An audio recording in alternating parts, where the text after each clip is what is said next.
Hey everyone, welcome back. In today's video, I'm going to show you guys how to replace the fuel line in your Tecumseh Snowblower engine. For today's video, we're going to be using this 5 horsepower as an we're going to be using this 5 horsepower to change the line. This process will also work with 8 horsepower and up. So yeah, anyway, without further ado, let's get right into things here.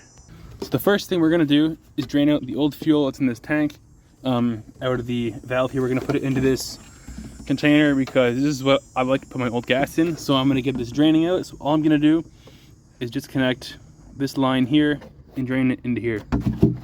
Okay, so now that the old gas is drained out, what I'm going to need to do next is, take off the valve from the tank and that little piece of line. So there's a clamp up here. Let's undo it and remove this whole thing. This valve is poached, so I'm going to throw it in the garbage because it leaks. And I'm going to get a fresh one along with a filter that we're going to install. I'm going to install it off camera because I don't have one right now, but I'll tell you guys the steps on how to do it later on in the video. The next step to doing this is going to be removing the carburetor and the carburetor cover. So on this particular machine, on the 5 horsepower, there's a screw here that you have to loosen, and there's 2 Phillips screws over here that we're going to completely take out. And you're also going to have to remove the little knob here, so we'll get a screwdriver and just pry it out. Like that. Okay, so after I take the cover off, just set it aside. And next we're going to have to remove this fuel line from the carburetor. So I'm going to get my pliers here and remove the clamp and then slide off the fuel line from the connector. I'm going to kind of spin it here first, and then we're going to get our pliers and loosen the clamp.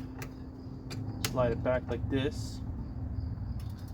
The clamp broke actually. Anyway. Take it off like this, and then next slide it off the connector, and don't squeeze hard on the connector. You can also, if you wanted, you could use a slot screwdriver and pry in between the fuel line and the connector, which is right here. So there's a little gap right there. You could pry in between there with a screwdriver. Okay, so after you've removed the fuel line from the carburetor on that side of the machine, you're going to come back over to this side of the machine, and you're going to take your new fuel line, which about 2 feet of this, one second here, about 2 feet of this is $10 at my small engine shop. And when you're doing it on a Tecumseh engine, it has to be the specific Tecumseh fuel line because, all right, this is $10 at my small engine shop, and it has to be the Tecumseh size because the Tecumseh size is smaller than like any other size. I don't know why, but anyway. So after you get your fuel line, get a bolt and shove it in the end of here, about halfway, and you're gonna get this other end of the bolt. And now we're gonna shove it in the old fuel line, because what we're gonna do is we're gonna pull it from that side and it's gonna draw it in like this. So get it in here, and just kind of twist it in there.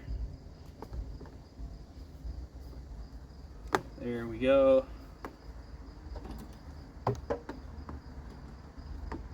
Pretty much all the way. All right.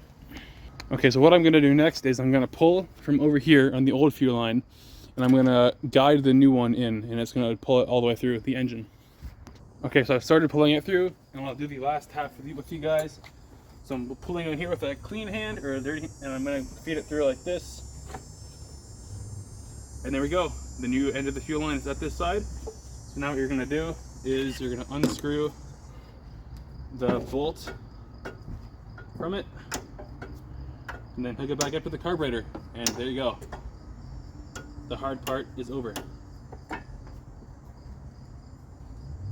The bolt can sometimes be a bit stuck in there, so I'm gonna twist it out with some pliers.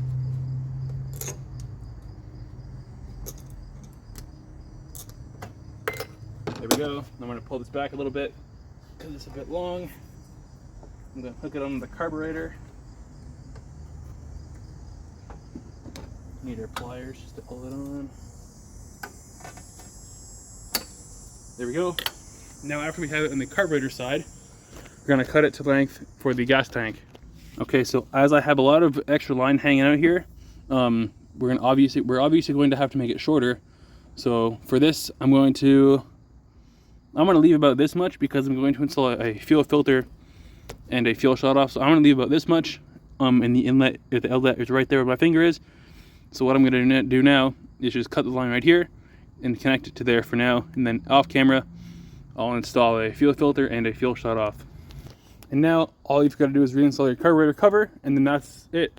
So there you go. That's how to install a new fuel line in pretty much any Tecumseh snowblower engine. So if you like this video, make sure to like it and give it a thumbs up, and make sure to subscribe. So thanks for watching. See you guys next week.